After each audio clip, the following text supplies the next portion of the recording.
irmãs em Cristo e também amigos que nos acompanham, sejam todos muito bem-vindos para mais uma transmissão do Instituto Vida para Todos. Amém. E nós chegamos à mensagem de número 32, que tem por título: O Rei desceu do céu para fazer a vontade do Pai. Amém. A leitura bíblica é Mateus 12, de versículos de 33 a 50, e João, capítulo 6, do versículo 38 até 40. Queridos irmãos, nós estamos vendo tantas preciosidades da palavra de Deus. Nós temos visto, irmãos, que Deus não tem uma preocupação de nos dar apenas conhecimento bíblico. E tudo que nós estamos lendo, tudo que nós estamos recebendo de revelação do livro de Mateus é para a nossa aplicação. Amém. E, de fato, é algo que está acontecendo conosco. Amém. Nós somos alertados para nós nunca deixarmos de ter um espírito humilde, um espírito arrependido e sempre buscando em Deus a nossa força e poder para servi-lo, e principalmente cultivar dentro de nós um amor reverente pela palavra de Deus. Porque é com esse espírito humilde, com esse espírito coração quebrantado, é que nós recebemos a palavra de Deus com toda reverência, todo amor e todo apreço, e a palavra que nós recebemos e nós obedecemos sem praticar, essa mesma palavra faz a obra de Deus. Amém. Portanto, estamos muito alegres porque aquilo que nós estamos falando está acontecendo no nosso meio. Amém. E o livro de Mateus, desde capítulos 8, 9, o Senhor tem curado, nos curado de todas as enfermidades, porque Deus quer nos convocar como trabalhadores para a seara. E no final do capítulo 9, Jesus então mostrou qual é a maneira de fazer a operação para a pregação do Evangelho do Reino, percorrendo todas as cidades e todos os povoados e todas as aldeias. Então, portanto, irmãos, nosso lema, irmão, de um lado, edificamos a igreja do Senhor, com as nossas reuniões, com os serviços com excelência em cada igreja, mas por outro lado nós saímos às ruas para pregar o Evangelho, para resgatar as pessoas que tanto precisam, de serem salvas, resgatadas debaixo da escravidão de Satanás. E nos capítulo 10, e 11, capítulo 10, Jesus então escolhe os 12 discípulos e envia os como 12 apóstolos, dando-lhes instruções e dizendo-lhes que não precisam se preocupar com o que fazer, o que falar, porque Deus fará toda a obra. Amém. Uma vez que Deus tenha algum canal aqui na terra, algum homem que obedeça a sua palavra, e obedeça as suas instruções, a obra de Deus é feita por meio desses homens. Amém. E no final, irmão, nós vimos no capítulo 11, que o próprio Jesus, depois de enviado os 12, ele não ficou parado, não ficou no seu escritório, não ficou no seu gabinete, mas ele saiu logo para pregar o Evangelho. Amém. E em seguida, no registro ainda do capítulo 11, mostra João Batista que havia trabalhado de uma maneira incansável no deserto. Ele era aquele que clamava com voz alta, arrependei-vos, porque está próximo o reino dos céus. E ele mesmo testemunhou sobre a vinda de Jesus. Ele viu o Espírito como uma pomba descendo sobre ele, e uma voz que dizia: este é o meu Filho amado, em quem me comprazo. Ele foi testemunha ocular disso, mas ele chegou a duvidar de Jesus se era ele o Cristo, o Messias, aquele que havia de vir, ou João Batista haveria de esperar outro.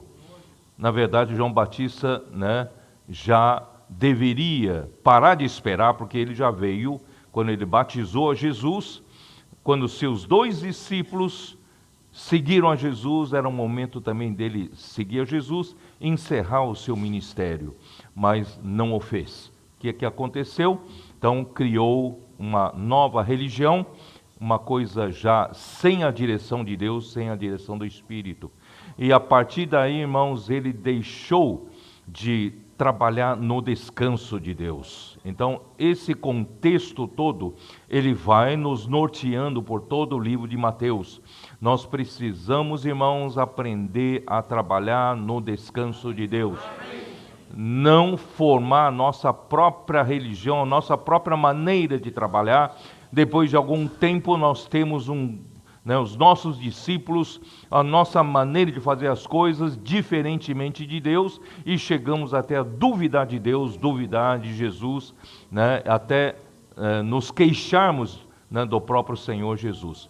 Então, irmãos, tudo isso são sinais e sintomas quando nós saímos, irmãos, debaixo da direção do Espírito. Por isso, eu tenho, falado para os que cooperam comigo, falo, vamos tomar muito cuidado, nunca saímos da presença do Senhor, nunca saímos da direção do Espírito para formar a nossa própria religião, né? Andar a nossa própria maneira. Não, nós sempre dependemos do Espírito. E aquele, irmãos, que anda, né, pelo Espírito, o jugo, né, dele é suave. Por quê? Porque ele recebe o convite de Jesus para tomar o seu lugar ao lado de Jesus, para tomar o seu jugo. Então, graças ao Senhor por tudo isso, nós podemos aplicar na nossa vida, né? Vinde a mim todos que estáis cansados e sobrecarregados, e eu vos aliviarei. Então, se tem alguém aqui cansado de servir ao Senhor, sobrecarregado, não é isso? É porque não está trabalhando no descanso. Então o Senhor está convidando você nessa conferência a ser aliviado de sua carga, da sua sobrecarga, não é isso? Rapidamente vamos nos arrepender. Se eu fosse João Batista nessa hora, irmãos, eu me arrependeria rapidamente, não é? Para poder humilhar-me diante do Senhor e começar do zero, irmãos. É melhor fazer isso, nos arrepender, começar do zero, tem espírito arrependido, e o Senhor tem caminho ainda comigo. Mas se eu insistir no meu caminho, Deus não tem caminho, né, comigo. Tomai sobre vós o meu jugo e aprendei de mim, porque eu sou manso e humilde de coração, e achareis descanso para a vossa alma, porque o meu jugo é suave e o meu fardo é leve. Irmãos, enquanto João Batista no deserto, cheio do Espírito Santo, irmãos, ele gritava, ele clamava, ele fazia de tudo, mas ele não se cansava. Mas agora no cárcere ele estava cansado, sobrecarregado, sem fazer nada, mas está cansado. Irmão, não é assim? Quando vocês, comportadores, vão para a rua, na direção do Espírito, sob o poder do Espírito Santo, não se cansam. Trabalham, não se cansam. Mas o dia que sair, né, da direção do Espírito, vocês vão trabalhar e cansar. Por isso, irmãos, vamos tomar o jugo do Senhor. Aí então, no capítulo 12, o Senhor nos mostra, falamos ontem, né, na mensagem anterior, para quem ouve a transmissão, é uma semana anterior, e então nós vimos que o Senhor é o Senhor do sábado.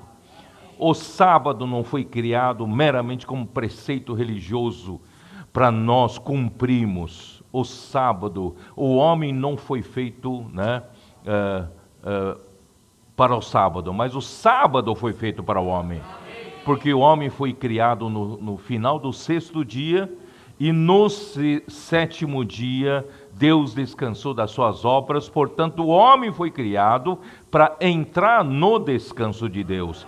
Deus nunca exigiu que o homem cumprisse, né, todas as exigências da lei pelo seu próprio esforço. Deus sempre quis que o homem, não é isso, estivesse aberto para receber misericórdia de Deus, receber graça de Deus, para que o próprio Deus no homem possa cumprir as suas exigências. Esse é o motivo, esse é o objetivo pelo qual Deus fez o homem. Portanto, irmãos, o sábado, né, foi feito para o descanso do homem. Só que os judeus, os líderes judeus não entenderam, passaram a perseguir Jesus, passaram até a conspirar contra a vida de Jesus. Nós vimos isso no versículo 14, não é isso? Então, nesse momento, Jesus se retira. Irmãos, é nesse momento que a rejeição, né, por parte dos líderes judeus estava chegando no ponto máximo. Jesus então se retira, mas mesmo assim, Jesus não esmaga a cana quebrada, mesmo assim ele não apaga a torcida, né, ou o pavio, né, que fumega, que solta fumaça. Ele ainda espera que o homem tenha oportunidade de se arrepender. Por isso, irmãos, né, Hebreus capítulo 1 fala que Deus não deu nenhuma chance de arrependimento para os anjos que caíram, mas para os filhos de Abraão, para os descendentes de Abraão, Deus dá sempre uma outra oportunidade para se arrepender. Portanto, irmãos, quem estiver nos ouvindo essa mensagem, se tem alguma coisa que não está bem com você, não insista no erro, não se justifique, se arrependa imediatamente. Esse é o nosso melhor caminho, porque no final, irmãos, a justiça triunfará. A justiça triunfará. Agora nós então chegamos em versículo 22, tá? Então, a partir do versículo 22 até o versículo 32, aqui fala que a rejeição por parte dos judeus chegou a um ponto máximo, chegou a um clímax, né? E vou ler aqui. Então lhe trouxeram endemoniado, cego e mudo, e ele o curou, passando o mudo a falar e a ver. E toda a multidão se admirava e dizia: é este, porventura, o filho de Davi? Irmãos, Jesus, né, vendo um cego. O que é um cego? Um cego é alguém destituído de visão. Não consegue ver o próprio, não consegue ver a Deus, não consegue ver a obra de Deus, não é isso? Que é um mudo. Um mudo é alguém que é incapaz de falar as coisas de Deus. Irmãos, todos nós éramos assim, nós éramos cegos, não conseguimos enxergar nada das coisas de Deus e nós éramos mudos. Nós falamos de futebol, falamos de tudo, mas não sabíamos falar das coisas de Deus. Nós éramos mudos, né? Aleluia, mas graças a Deus em 1 Coríntios 12, não é isso? Hein? O que fala 1 Coríntios 12? Ah, vocês não sabem. Vamos lá, 1 Coríntios 12. Versículo 1 diz assim: a respeito dos dons espirituais, não quero, irmãos, que sejais ignorantes, sabeis que outrora, quando eres gentios, deixáveis conduzir-vos aos ídolos mudos, segundo éreis guiados.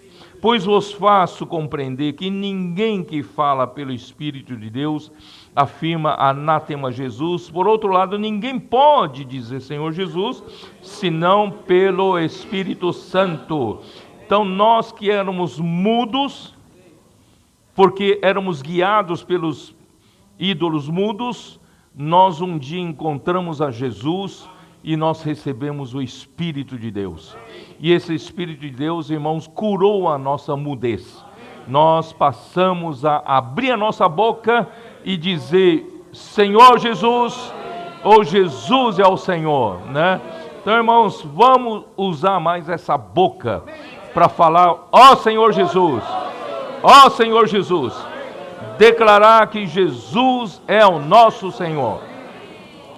Aí toda a multidão se admirava e dizia: é porventura o filho de Davi? Irmãos, quando os judeus declaram que alguém é filho de Davi, sabe o que está declarando? Está declarando que ele é o Messias, ele é o Cristo, porque só Cristo tinha esse título, tá? Então, você pode dar uma olhada, vamos dar uma olhada em Marcos 12, livro de Evangelho de Marcos, capítulo 12, versículo 35.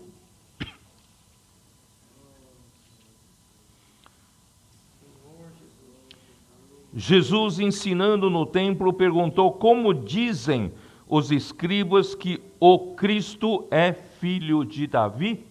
Quer dizer, então é do conhecimento dos judeus que Cristo é filho de Davi. Tá? Esse é o título específico para Cristo. Lucas 1:32. Lucas 1:32. Este será grande e será chamado Filho do Altíssimo. Deus, o Senhor, lhe dará o trono de Davi, seu pai. Ele reinará para sempre sobre a casa de Jacó, e o seu reinado não terá fim.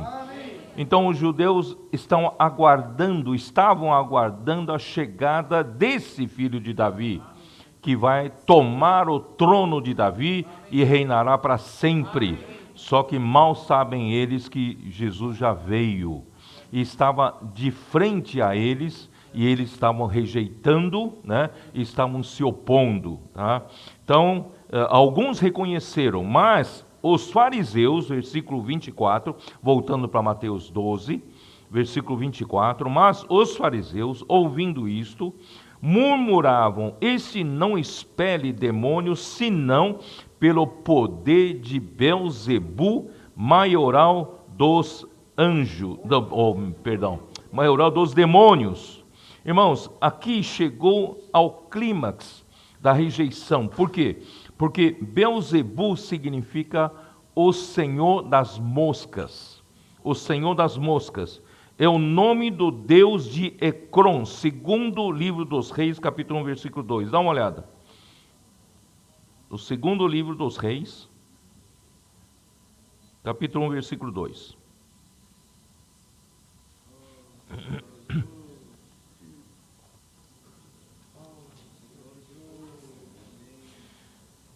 E caiu Acasias pelas grades de um quarto alto em Samaria e adoeceu. Enviou mensageiros e disse-lhes: ide consultai a Baal-zebube, Deus de Ecrom, se sararei desta doença.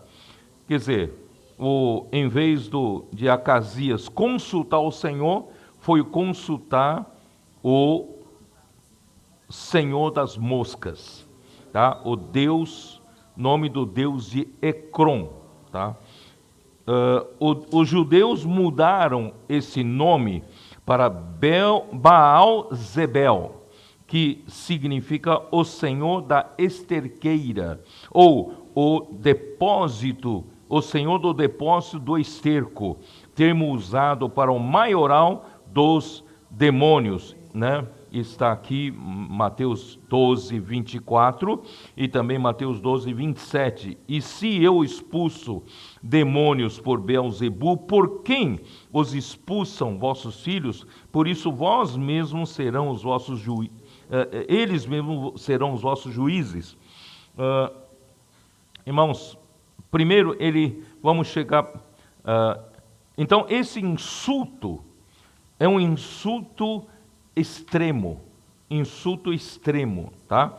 Tanto é que, né, o Senhor falou que essa blasfêmia contra o Espírito não será perdoada, tá? Isso está no versículo 31, né? Então, aqui no versículo, eu pulei um versículo aqui, né? Jesus, versículo 25 e 26. Jesus, porém, conhecendo-lhes os pensamentos, disse: todo reino dividido contra si mesmo ficará deserto, e toda cidade ou casa dividida contra si mesma não subsistirá. Se Satanás espelha Satanás, dividido está contra si mesmo. Como, pois, subsistirá o seu reino? Irmãos, um reino dividido não subsiste. Tá? Então, se os judeus falavam que Jesus estava expulsando os demônios pelo maioral dos demônios, então esse reino não vai subsistir. Então não se pode, né, usar um expulsando o outro do mesmo reino. Tá? Então Jesus queria mostrar a importância da unidade de um reino. Então eu vou usar isso para o lado positivo. Irmão, nós estamos no reino de Deus, estamos no reino dos céus. Aqui, irmãos, nós temos que cuidar para nunca haver divisão entre nós. Se nós começarmos a nos dividir, um lutar contra outro, nós vamos nos acabar logo, tá? Então, vamos, por exemplo, em 1 Coríntios 12, 25, na distribuição dos membros do corpo, das funções do membro do corpo, né? Aqui Paulo já falava, 1 Coríntios 12, né? Eu vou ler 24 primeiro. Mas os nossos membros nobres não têm necessidade disso. Contudo, Deus coordenou o corpo, concedendo muito mais honra àquilo que menos tinha, para que não haja divisão no corpo. Pelo contrário, cooperem os membros com igual cuidado em favor uns dos outros. Por isso, irmãos, nesse tempo de Apocalipse, Deus não vai tolerar divisão entre nós. Então, quando você olha para outro irmão, se você tem algum problema contra ele, irmãos, é bom a gente resolver logo. Não se pode permitir continuar entre nós qualquer raiz de divisão, porque havendo divisão, o reino não subsiste. Nós precisamos ser, irmãos, nós precisamos orar uns pelos outros.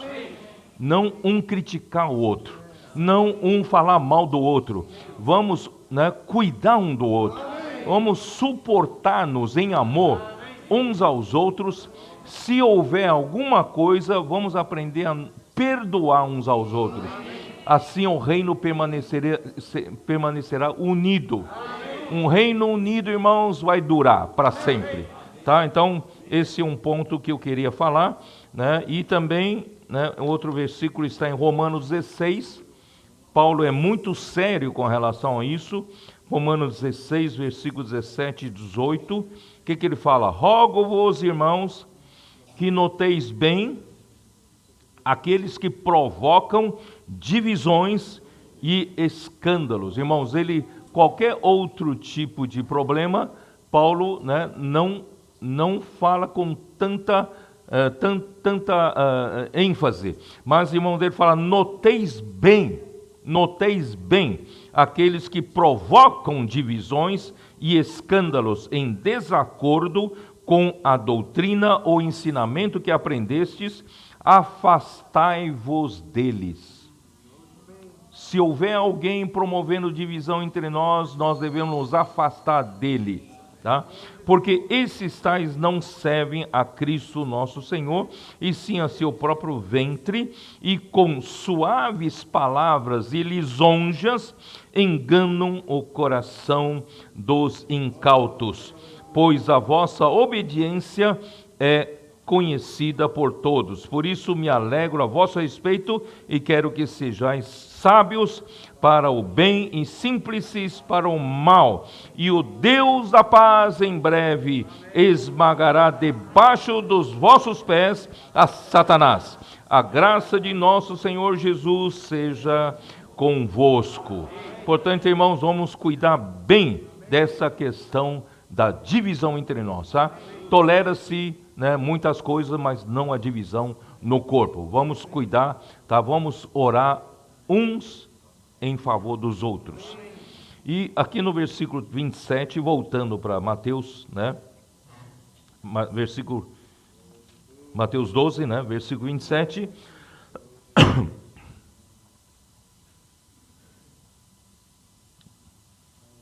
Aqui fala assim, versículo 27 fala: se eu expulso demônios por Beelzebu, por quem os expulsam vossos filhos?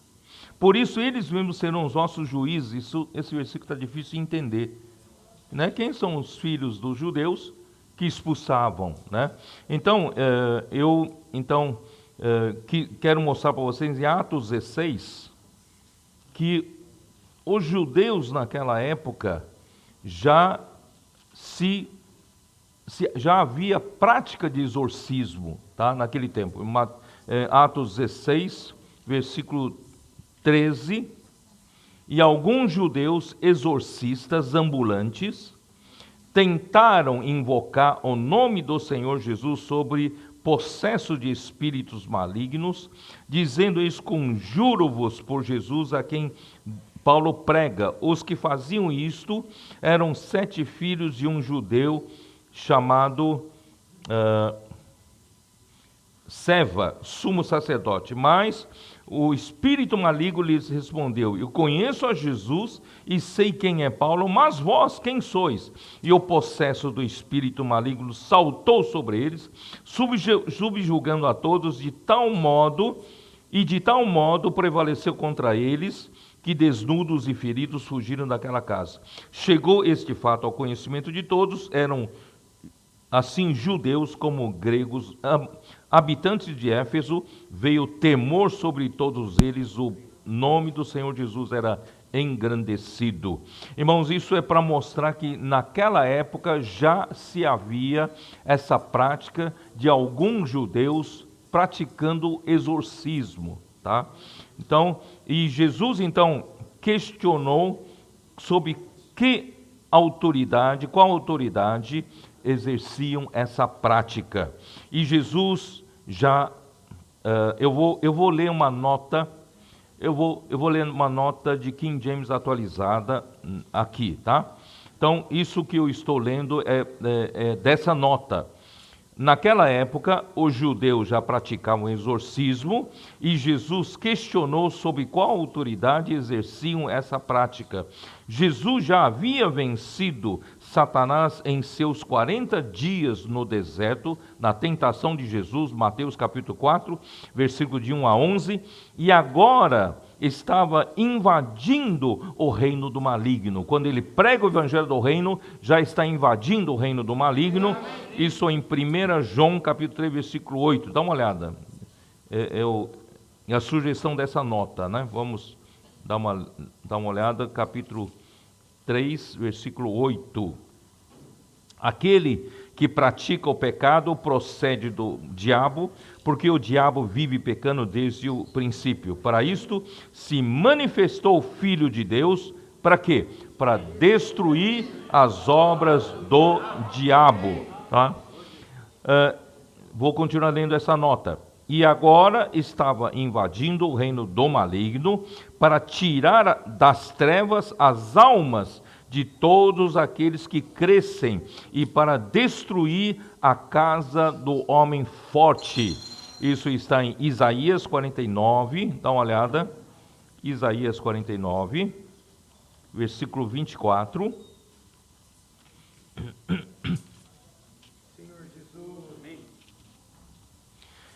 Tirar-se-ia a presa ao valente? Vamos tirar a presa do valente. Amém. Pregando o evangelho. Amém. Posso orar por você. Amém. Eles estão como presas na casa do valente. Vamos libertá-los. Vamos libertar as pessoas. Amém. Acaso os presos poderiam fugir ao tirano? Vamos tirar, né, do tirano. Mas assim diz o Senhor: por certo que os presos se tirarão ao valente, e a presa do tirano fugirá, porque eu contenderei com os que contendem contigo, salvarei os teus filhos, sustentarei os teus opressores, com a sua própria carne e com o seu próprio sangue se embriagarão como com vinho novo. Todo homem saberá que eu sou o Senhor, o teu Salvador e o teu Redentor, o poderoso de Jacó. Irmãos, Jesus veio aqui já mexendo com a casa do valente. Portanto, irmãos, hoje a igreja está pregando o evangelho do reino. Pode ter certeza que nós estamos mexendo com a casa do marimbondo, né? Porque estamos mexendo com a casa do valente, porque nós queremos tirar as pessoas de lá. Estão debaixo dessa escravidão. Posso orar por você, fazendo comportagem. Vamos tirar essas pessoas, né, disso. Lucas 11, 21. Senhor Jesus. Lucas 11, 21.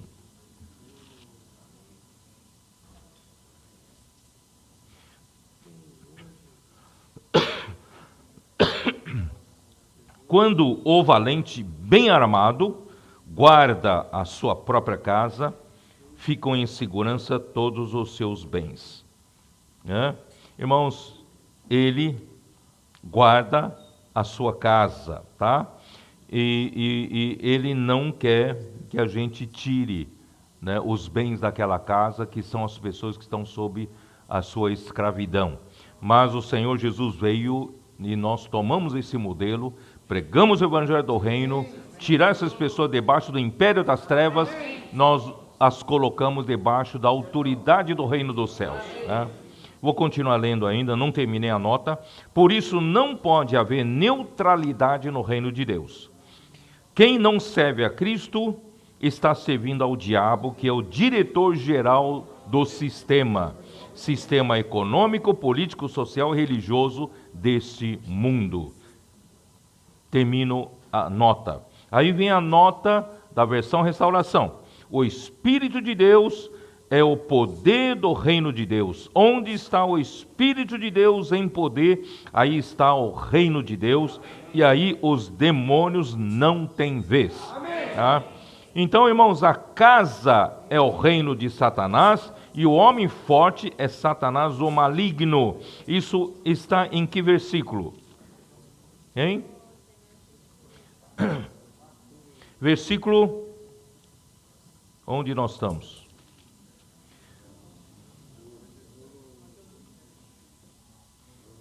Não é isso? Versículo 28. Se porém eu expulso demônios pelo Espírito de Deus, certamente é chegado o reino de Deus sobre vós. Ou como pode alguém entrar na casa do valente e roubar-lhe os bens sem primeiro amarrá-lo? E então lhe saqueará a casa. Vamos amarrar o valente? Vamos saquear a casa. Quem não é por mim é contra mim, e quem comigo não ajunta espalha. Por isso vos declaro, todo pecado e blasfêmia serão perdoados aos homens, mas a blasfêmia contra o Espírito não será perdoada.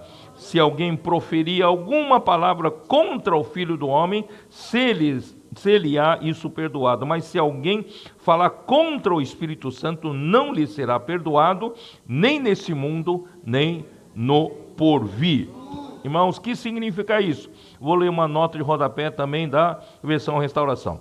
Blasfemar contra o Espírito é diferente de insultar o Espírito, que está em Hebreus 10, 29. Dá uma olhada. Hebreus 10, 29.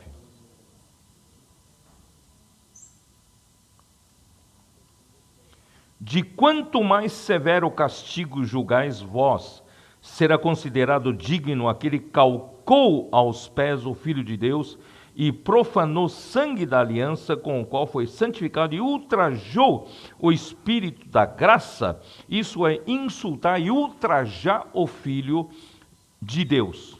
Mas ainda assim, irmãos, haverá perdão. Mas a blasfêmia contra o Espírito Santo, não. Então, qual a diferença? Insultar o Espírito é desobedecer-lhe deliberadamente, que é o caso lá de ultrajar, certo? E muitos crentes ainda fazem isso. Se confessarem esse pecado, serão perdoados e purificados pelo sangue do Senhor, em 1 João, capítulo 1, versículos 7 e 9, acho que vocês já conhecem. Vamos ler, vai. 1 João, capítulo 1, versículo 7.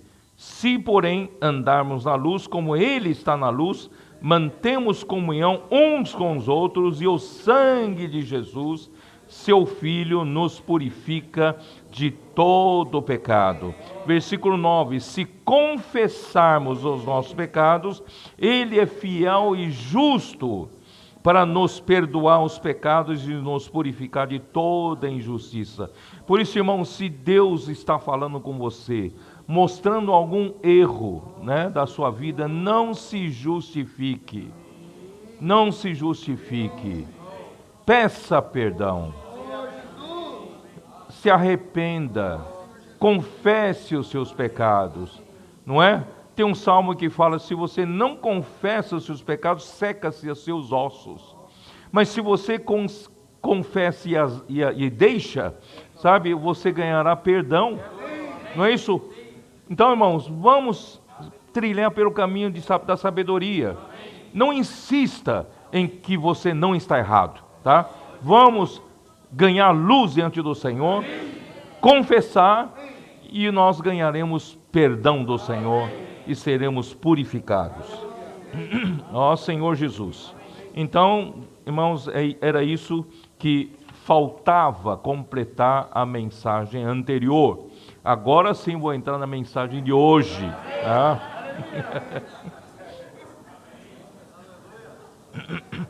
Então vamos para o versículo 33. 33. Ou fazei a árvore boa e o seu fruto bom, ou a árvore má e o seu fruto mau, porque pelo fruto se conhece a árvore.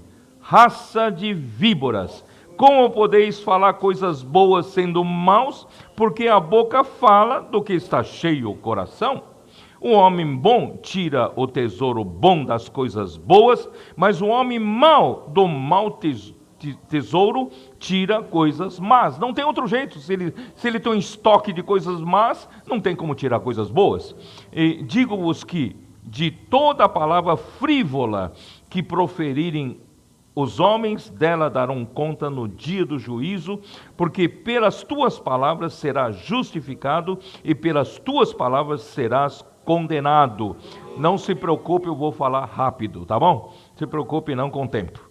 Então, irmãos, vocês se lembram lá em Mateus 5, né?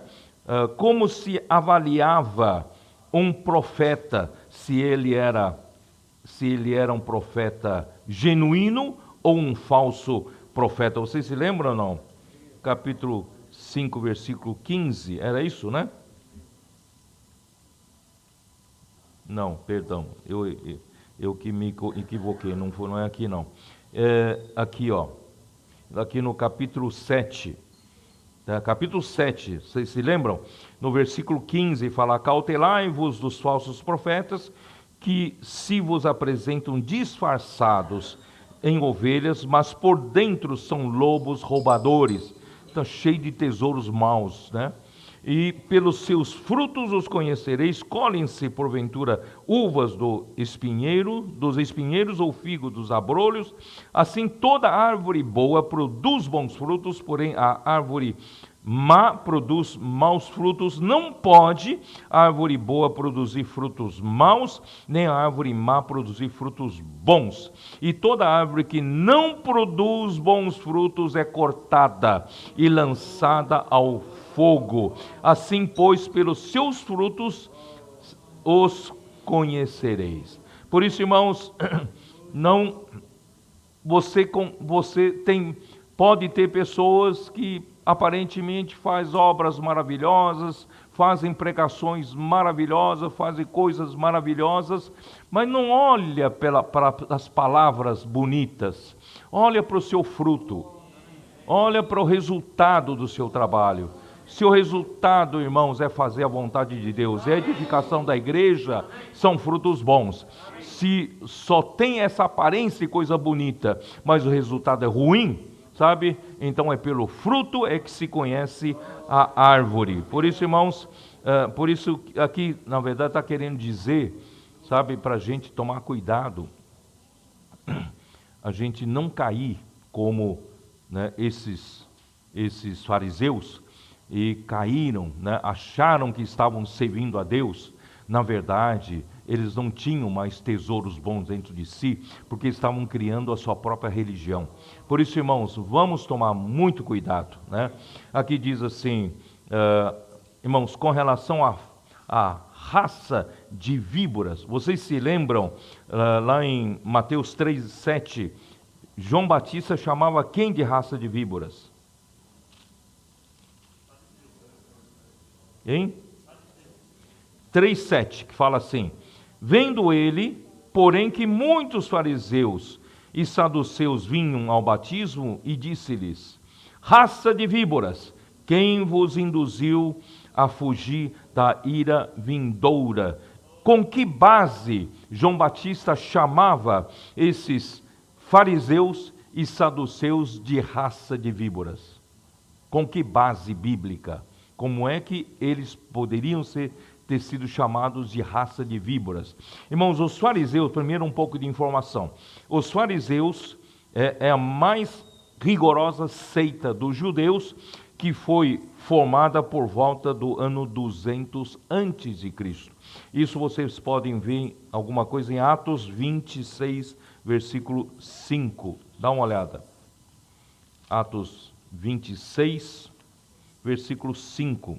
Pois, na verdade, eu era conhecido deles desde o princípio, se assim o quisessem testemunhar, porque vivi fariseu conforme a seita mais severa da nossa religião. Então, os fariseus faziam parte da seita mais rigorosa, mais severa da religião judaica. Eles eram bem estritos, não é isso? Bem querendo, né, seguir as escrituras, só que infelizmente, né, tudo na lei, tudo na letra.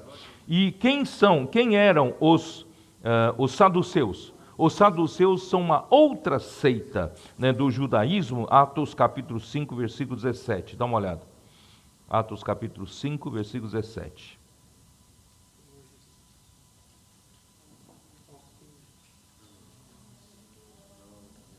Levantando-se, porém, o sumo sacerdote e todos os que estavam com ele, isto é, a seita dos fariseus, tomaram de inveja. Irmãos, por quê? Porque a seita dos saduceus, né? Os saduceus, eles não criam, não acreditavam em ressurreição dos mortos.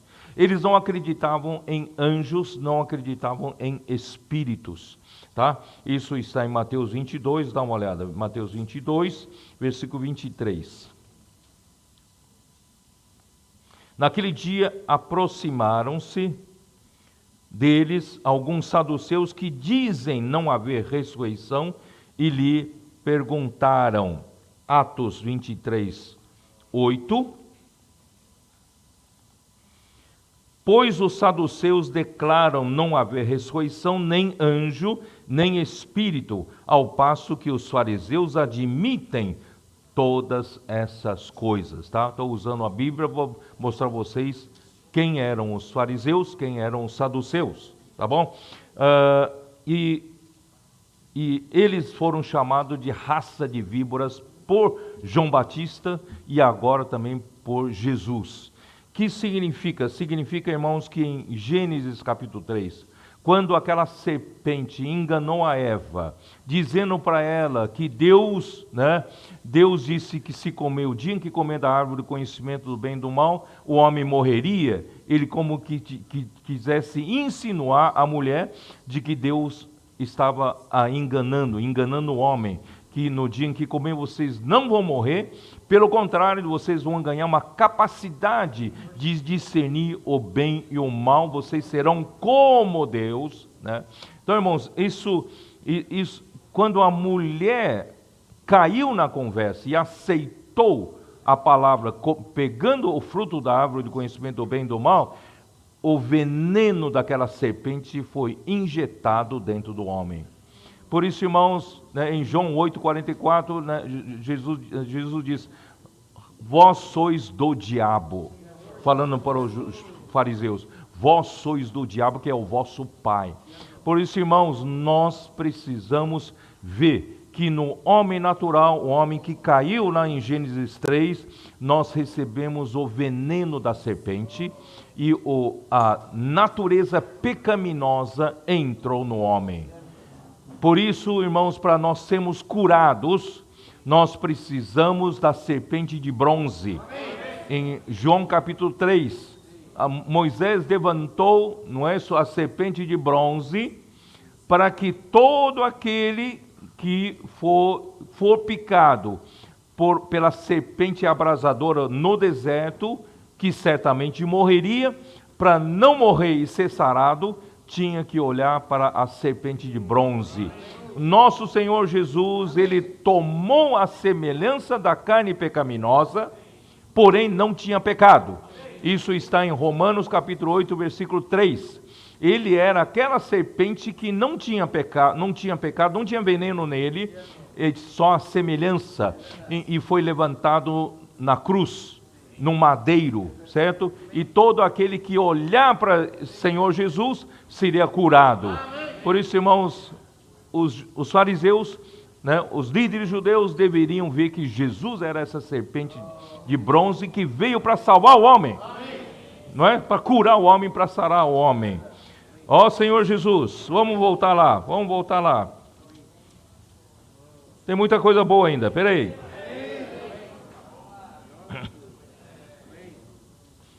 Então, irmãos, não tem como tirar a coisa boa dos fariseus, porque o estoque era de tesouro mau, né? Então, só Senhor Jesus, irmãos, em João 3, versículo 14 e 15, ele pode salvar, né? João 3, 14 e 15.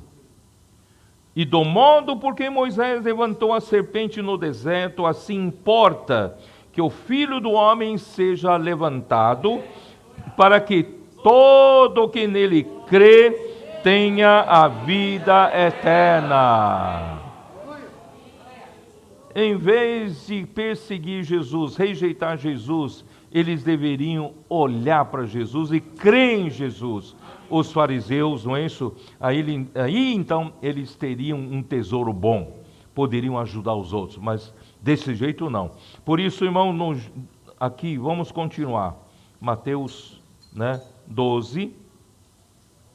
Digo-vos, versículo 36, digo-vos que de toda palavra frívola que proferirem os homens, dela darão conta no dia do juízo. Irmãos, nós cada um vamos prestar as contas diante de Deus, e essa prestação de contas, irmãos, é principalmente pela palavra que falamos. Aquilo que nós falamos, nós temos que dar conta dele, daquilo que falamos, tá? Então, irmãos, aqui a palavra frívola, aqui em grego é argos, que significa uma palavra inoperante, uma palavra que não produz, uma palavra que é infrutífera. Irmãos, falar palavras que não produzem, o fruto para Deus, irmãos, nós vamos dar conta dela, tá? Os fariseus terão de prestar conta de toda palavra perversa que eles falaram contra Jesus. E vocês se lembram de Efésios capítulo 4, versículo 29, Paulo nos alerta a falar somente palavras que edificam. Vocês se lembram? Efésios 4, 29. Por isso, irmãos, esses dias que nós estamos juntos, irmãos, vamos nos juntar, irmãos, para edificação. Tá? 4, 29. Não saia da vossa boca nenhuma palavra torpe. Torpe aqui em grego, é sapros. significa palavra podre, significa palavra corrompida, ou palavra imprópria e palavra que não presta, sem valor, não tem valor. Irmãos, para que jogar a palavra fora? Não é isso? Palavra podre, palavra corrupta, palavra imprópria, palavra sem valor.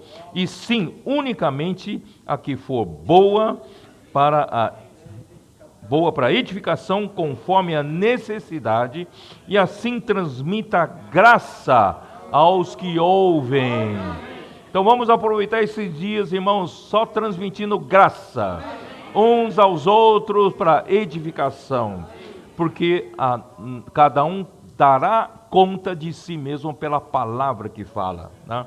Então aí, versículo, aqui em seguida, 38, então alguns escribas e fariseus replicaram: mestre, queremos ver de tua parte algum sinal.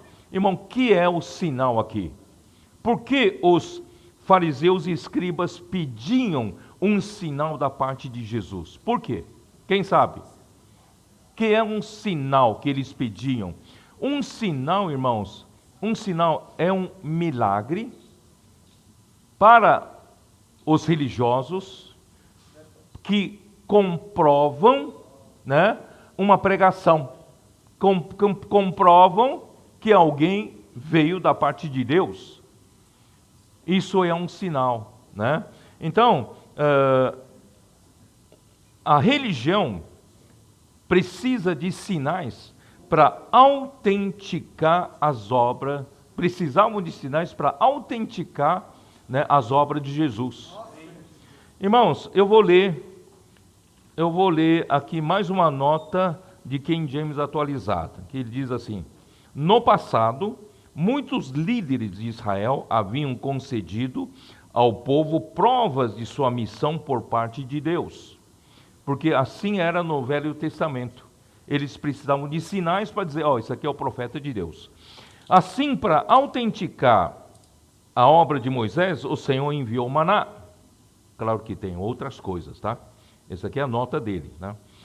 Para Josué, o Senhor fez parar o sol e a lua.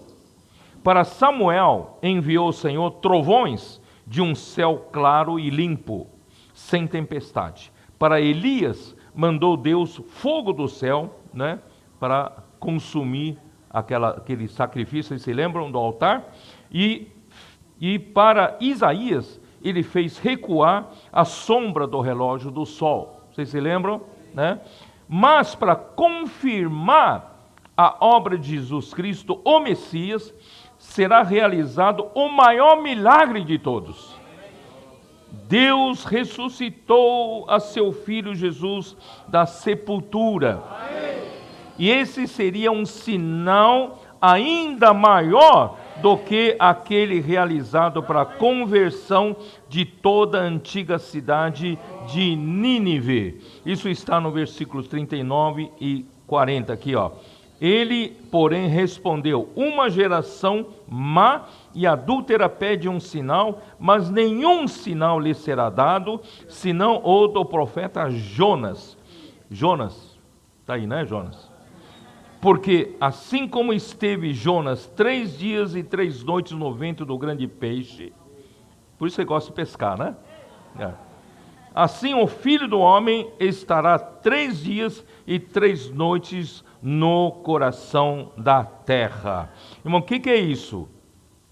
Que são esses, né, 3 dias e 3 noites de Jonas no ventre do grande peixe? Isso representa, irmãos, o período em que Jesus, né, ficou no Hades, depois da sua morte na cruz. É o período que foi desde sexta-feira à tarde até domingo de manhã, tá? Esse é o período em que Jesus esteve no Hades, e no domingo de manhã Deus o ressuscitou. Esse é o grande milagre. O grande milagre, irmãos, é que Deus ressuscitou. Jesus não queria dar nenhum outro sinal.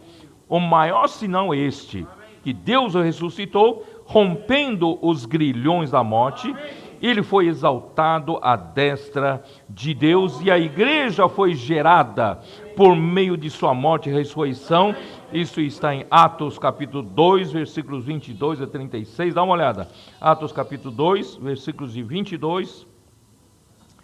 Aqui diz assim: varões israelitas, atendei a estas palavras. Jesus o Nazareno, varão aprovado por Deus, diante de vós com milagres, prodígios e sinais, os quais o próprio Deus realizou por intermédio dele entre vós, como vós mesmos sabeis, sendo este entregue pelo determinado desígnio e presciência de Deus, vós o matastes, crucificando-o por mãos de iníquos, ao qual, porém, Deus ressuscitou, rompendo os grilhões da morte, porquanto não era possível fosse ele retido por ela.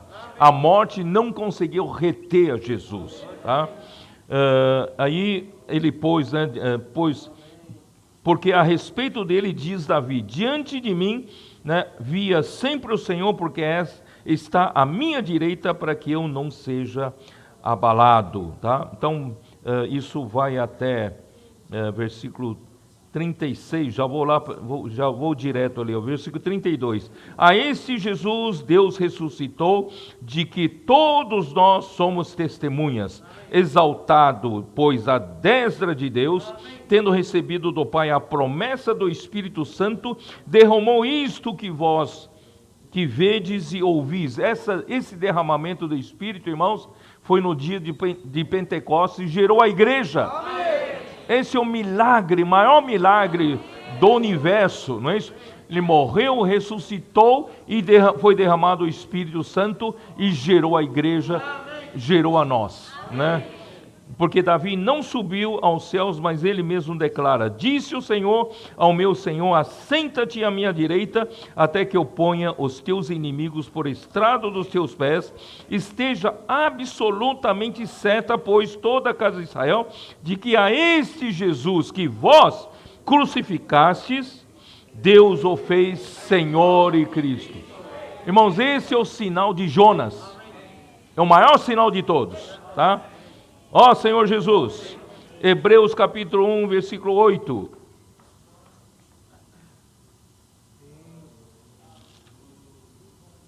Mas acerca do Filho, o teu trono, ó Deus, é para todo sempre, e cetro de equidade é o cetro do seu reino. Salmo capítulo 2. Salmos capítulo 2, Salmos de número 2, capítulo 2, isso nós já lemos várias vezes. Versículo 5 diz assim: na sua ira e a seu tempo lhes há de falar, e no seu furor os confundirá. Eu, porém, constituí o meu rei sobre o meu santo monte Sião, proclamarei o decreto do Senhor. Ele me disse: tu és meu filho, e eu hoje te gerei, pede-me, e eu te darei as nações por herança, e as extremidades da terra por tua possessão. Com vara de ferro as regerás, e as despedaçarás como um vaso de oleiro. Irmãos, aquele Jesus tão fraquinho, tão franzino, tão frágil, que os fariseus, os escribas podiam injuriar, podiam se opor, podiam rejeitar. Irmãos, esse Jesus, ele vai ser feito Rei dos Reis. Amém. Ele vai reger as nações, porque Deus Pai constituiu-o por rei, E ele vai reger as nações. Por isso, irmãos, nunca despreze isso. Aí lá no versículo 41, voltando lá de novo, 41... Ninivitas se levantarão no juízo contra esta geração e a condenarão, porque se arrependeram com a pregação de Jonas. E eis aqui está quem é maior do que Jonas. Por isso, irmãos, vamos nos arrepender. Não insista no erro, não é isso? A rainha do sul se levantará no juízo contra essa geração e a condenará, porque veio dos confins da terra para ouvir a sabedoria de Salomão. E eis aqui quem é maior do que Salomão. Irmão, Salomão, né? Salomão, ele edificou o templo do Senhor, mas, irmãos, ele proferiu palavras de sabedoria e edificou o templo, mas aqui está quem é a própria sabedoria. Em Provérbios capítulo 8, versículo de 12 até 36, ali descreve que o Filho é a própria sabedoria. E Jesus, ele é aquele Cristo que edificará a sua igreja, em Mateus 16, versículo 18, vocês sabem do que eu estou falando. Edificarei a minha igreja e as portas do Hades não prevalecerão contra ela. Então esse é maior que Salomão, maior que o templo, maior que Jonas.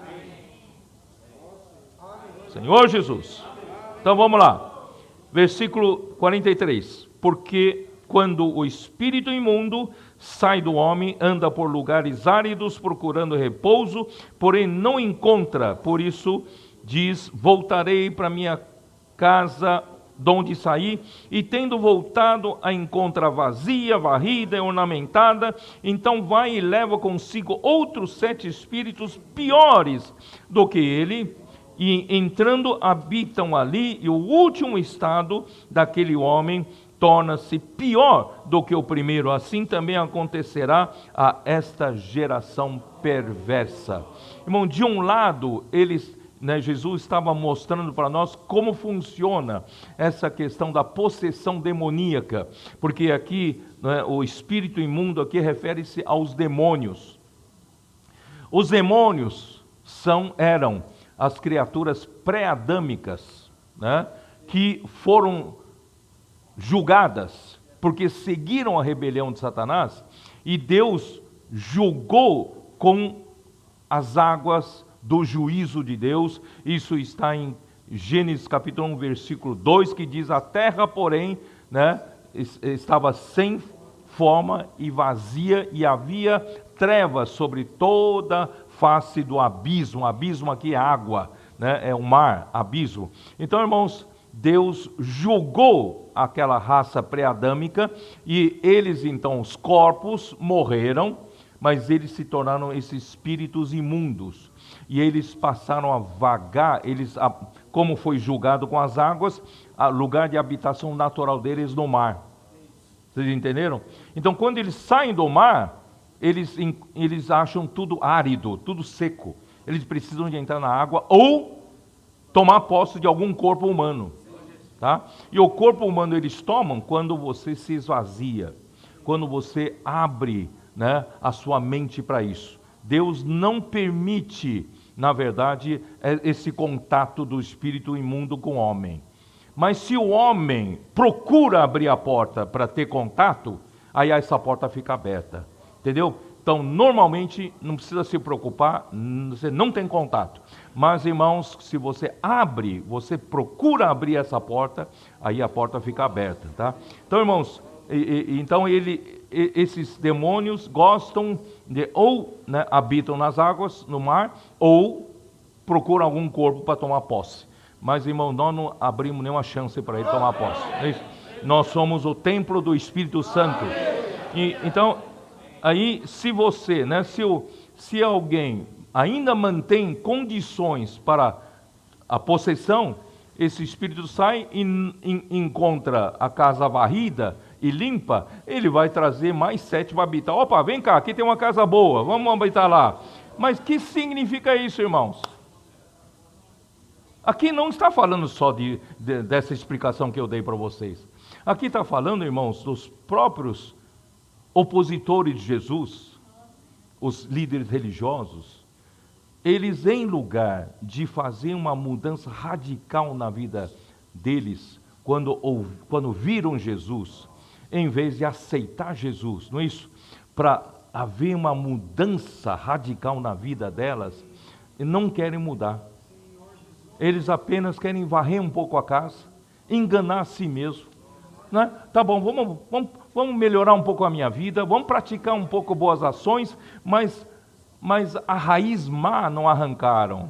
Continuam uma árvore má. Continuam, irmão, com tesouros maus. não mudaram essa natureza maligna para a natureza de Deus, como nós que cremos em Jesus. Por isso, irmãos, se os religiosos não querem mudar, não se arrependerem, irmãos, vão só estar varrendo a casa. Se varre a casa, né, aí os demônios vêm, tá bom, a casa está limpa, vamos lá, vamos tomar posse. Claro que não é a possessão fisicamente, mas, irmãos, significa que o estado desses opositores de Jesus vão estar pior do que antes. Portanto, irmãos, vamos permitir que o Senhor faça uma mudança radical na nossa vida. Tudo isso tem esse contexto, irmãos. Todas essas passagens têm esse contexto. Vamos abrir nosso coração, vamos nos arrepender diante do Senhor. Não vamos só fazer mudança na nossa conduta, uma mudança no nosso comportamento, mas que o Senhor possa realmente nos conceder um espírito quebrantado, um espírito humilde, espírito arrependido, né, para a gente voltar realmente para o Senhor, efetuar mudanças radicais na nossa vida, de natureza, para que o Senhor possa nos usar, tá? Então não engane a você mesmo, só fazendo, né, maquiagem. Não faça só maquiagem, ou somente caiar. Vocês sabem o que é caiar, né? Não? Caiar, passar cal. Caiar o sepulcro.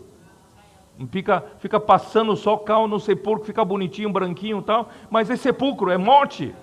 Vamos mudar da morte para a vida, né? Então, irmãos, não permita que isso aconteça conosco, porque essa é geração perversa.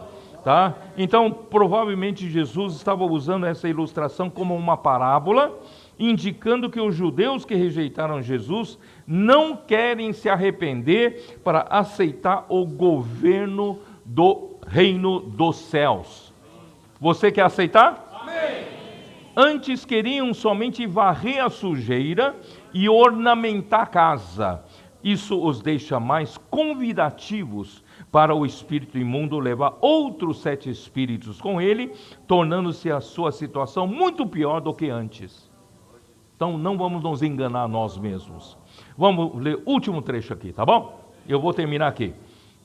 Última parte, versículo 46. Falava ainda Jesus ao povo, e eis que sua mãe e seus irmãos estavam do lado de fora, procurando falar-lhe. E alguém lhe disse: tua mãe e teus irmãos estão lá fora e querem falar-te. Porém ele respondeu ao que lhe trouxeram o aviso: quem é minha mãe? E quem são meus irmãos? E estendendo a mão para os discípulos, disse: eis minha mãe e eis meus irmãos, porque qualquer que fizer a vontade de meu Pai Celeste, esse é meu irmão, irmã e mãe. O que significa isso? O que Jesus estava querendo dizer? Irmãos, parece um pouco cruel não reconhecer sua própria mãe, irmão, irmã, não é isso? E parece que Jesus estava exagerando. Mas, irmãos, sabe o que quer dizer aqui? Quer dizer, irmãos, que nosso Senhor Jesus, ele veio como o Cristo. Ele foi ungido para uma missão. Qual é a missão, irmãos? A missão é fazer a vontade do Pai. Ele era extremamente focado, e ainda é extremamente focado em fazer a vontade de Deus. E ele é obstinado. Ele vai fazer a vontade de Deus até o final. O reino dos céus, através da igreja, trará o reino de Deus aqui na terra. Por causa da sua obstinação. Ele é obstinado, ele é focado pela vontade de Deus. Irmãos, no final dos tempos em que nós vivemos, estamos na era apocalíptica. Estamos na conclusão da execução da vontade de Deus. E nessa era, Deus está andando rápido. Deus, ele trouxe entre nós a operação dos 7 espíritos. Todas as ferramentas que ele deu através do irmão Dong para a sua igreja, ele turbinou. Turbinou. Por quê? Chegou a era do Apocalipse, está bem próximo, né, do raiar do dia. Vocês acreditam nisso? Amém. Esse Senhor, irmãos, esse Senhor hoje, não é mais aquele Senhor com os olhos ternos de um cordeiro. Esse Senhor hoje é de Apocalipse capítulo 1. Dá uma olhada. Apocalipse capítulo 1.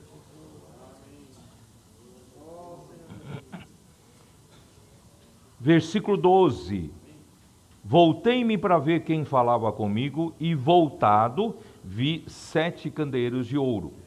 E no meio dos candeeiros, um semelhante a filho de homem, com vestes talares, cingido à altura do peito, com uma cinta de ouro.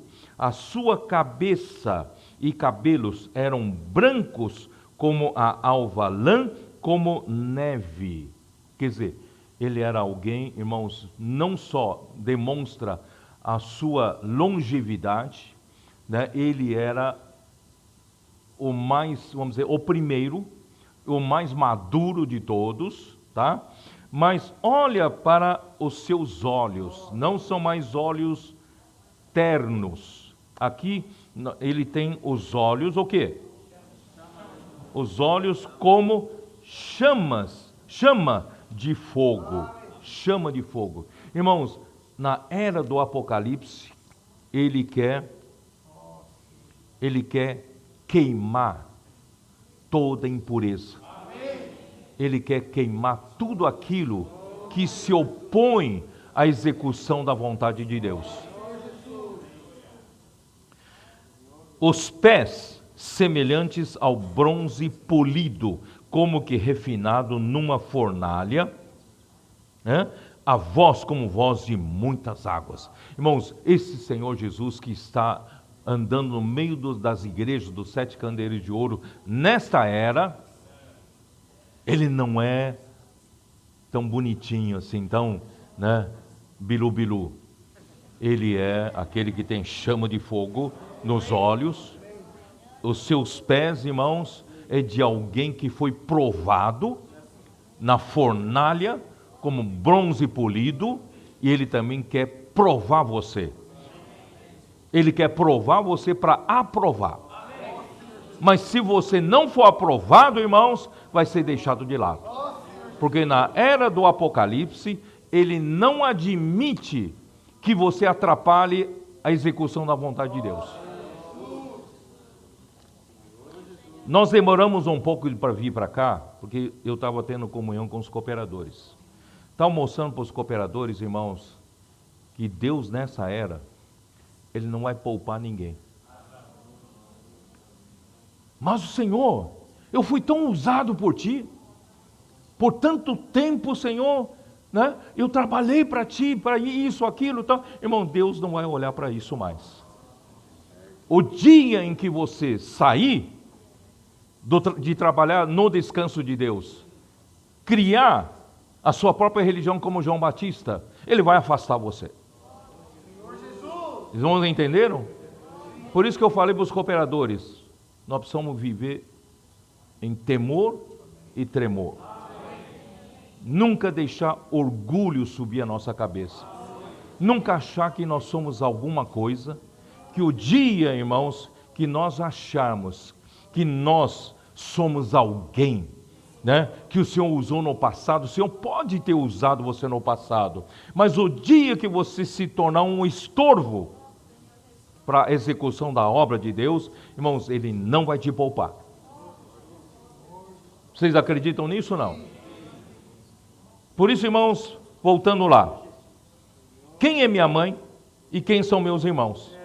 Estendendo a mão para os discípulos, disse: eis aqui, ó, a minha mãe e meus irmãos. E quem são eles? Porque qualquer um que fizer a vontade de meu Pai Celeste, esse é meu irmão, irmã e mãe.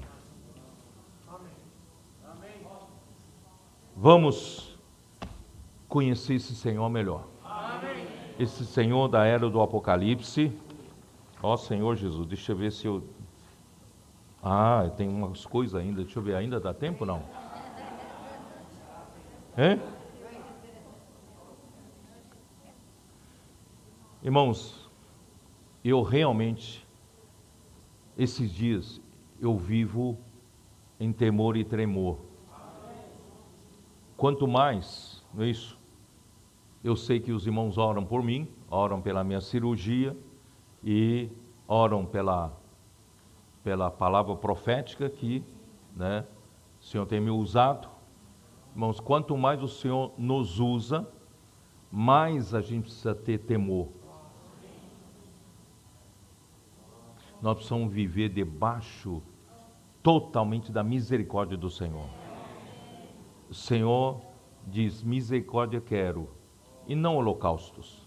Não é pelo que você pode dar para o Senhor de sacrifícios e holocaustos, das obras que você fez para o Senhor, você fez boas ações. O Senhor não vai olhar para isso, o Senhor vai olhar o quanto você está disposto a receber misericórdia dEle, a graça dEle, para você continuar sendo usado. Vocês entenderam? O dia em que eu achar que não preciso mais da misericórdia de Deus, da graça de Deus, eu posso oferecer meus holocaustos e sacrifícios para Deus, irmão, está acabado. Vocês me entenderam? Precisamos continuar, irmãos, dependendo da misericórdia, da graça de Deus. Jesus era focado em fazer a vontade de Deus. Dá uma olhada. Ó Senhor Jesus. Aqui, ó. Eu vou ler aqui o que eu escrevi aqui. O foco do rei é fazer a vontade do Pai que está nos céus, está no versículo 50. Embora Jesus nunca tenha desrespeitado a sua família, Jesus nunca desrespeitou a sua família, porém ele deixa claro que a sua missão de fazer a vontade de Deus está acima de seu relacionamento familiar e acima de seu laço com os judeus. Jesus desceu do céu, João 6:38, dá uma olhada, João 6:38. Jesus desceu do céu não para fazer a sua própria vontade, e sim a vontade daquele que o enviou. Porque eu desci do céu não para fazer a minha própria vontade, e sim a vontade daquele que me enviou. Ora, se Jesus era assim, imagina eu. Eu posso ter a presunção de não ser assim? Eu tenho que seguir, né, o que o Senhor faz. João 6:29. Respondeu-lhe Jesus: a obra de Deus é esta, que creiais naquele que por ele foi enviado. Amém. Só o fato de crer em Jesus que foi enviado por Deus, a obra de Deus é feita. Por quê? Porque Jesus estava totalmente em linha com Deus, em harmonia com Deus, e a obra de Deus então é feita. Irmãos, o dia que a gente sair desse alinhamento com Deus, está tudo acabado, né? João 5:19. Então lhes falou Jesus: em verdade vos digo que o Filho nada pode fazer de si mesmo. Irmãos, você acredita que Jesus nada podia fazer dele mesmo? Não é impressionante isso? Ele diz: nada posso fazer de mim mesmo. Jesus falou isso. Senão somente aquilo que vir fazer o Pai. Ele via, ele olhava para o Pai, se o Pai faz, ele faz igual. Vocês entenderam? Então, irmão, quem sou eu para ter a presunção de achar que eu posso fazer alguma coisa para Deus? Eu tenho que olhar para Deus, o que Ele faz eu faço, tá? Porque tudo que este fizer, o Pai, né? O Filho também semelhantemente o faz. Irmão, não seja presunçoso, vamos ser humildes de espírito. Versículo 24. Em verdade vos digo, quem ouve a minha palavra e crê naquele que me enviou tem a vida eterna, não entra em juízo, mas passou da morte para a vida. Por que eu fiz questão desse versículo? Presta bem atenção. Aqui fala, você ouve a palavra de Jesus, a palavra do profeta, mas crê em quem? Crê em quem o enviou. Então a palavra profética, quando sai, você ouve a palavra profética, mas você crê que essa palavra é de Deus. Amém. E você crê em Deus. Amém. Aí essa palavra funciona. Amém. João 5,30. Eu nada posso fazer de mim mesmo. Irmão, Jesus falando isso. Eu nada posso fazer de mim mesmo. E quantos homens se acham presos, arrogantemente dizendo, eu posso fazer muita coisa, sou capaz de fazer tantas coisas, assim como os fariseus, os escribas e a segunda etapa de João Batista. Irmão, que o Senhor nos livra dessa presunção. Porque, na forma como ouço, julgo, o meu juízo é justo, porque não procuro a minha própria vontade, e sim a daquele que me enviou. Irmãos, em nenhum momento a gente deve fazer a nossa própria vontade, mas a todo tempo a vontade daquele que, vontade de Deus. João 7,16. Irmãos, o meu ensino, Jesus disse, o meu ensino não é meu, e sim daquele que me enviou. Irmãos, o ensinamento que um profeta fala não é dele, o ensinamento é de Deus, tá? E olha só o versículo 18, quem fala por si mesmo está procurando a sua própria glória. Irmão, quantas vezes o homem fala por si mesmo? Quando o homem fala por si mesmo, está buscando sua própria glória. Mas Jesus diz, eu não procuro a minha própria glória, mas o que procura a glória de quem o enviou, esse é verdadeiro e nele não há injustiça. Por isso, irmãos, Jesus é o melhor modelo para nós, irmãos, estarmos com espírito humilde, arrependido. Então, irmão, vamos aproveitar essa hora. Se tem alguma coisa que essa palavra falou conosco, não vamos insistir no erro, não vamos nos justificar, vamos nos arrepender, não vamos apenas varrer a casa, não vamos apenas caiar o sepulcro, mas, irmãos, vamos permitir que a vida de Deus efetue uma mudança radical na nossa vida, arrependendo-nos, e dando uma chance para a vida começar a atuar em nós. Irmãos, esse então será critério usado para aprovação para a entrada do reino dos céus, Mateus 7, 21 a 23. Onde está? Mateus 7, versículo 21 a 23.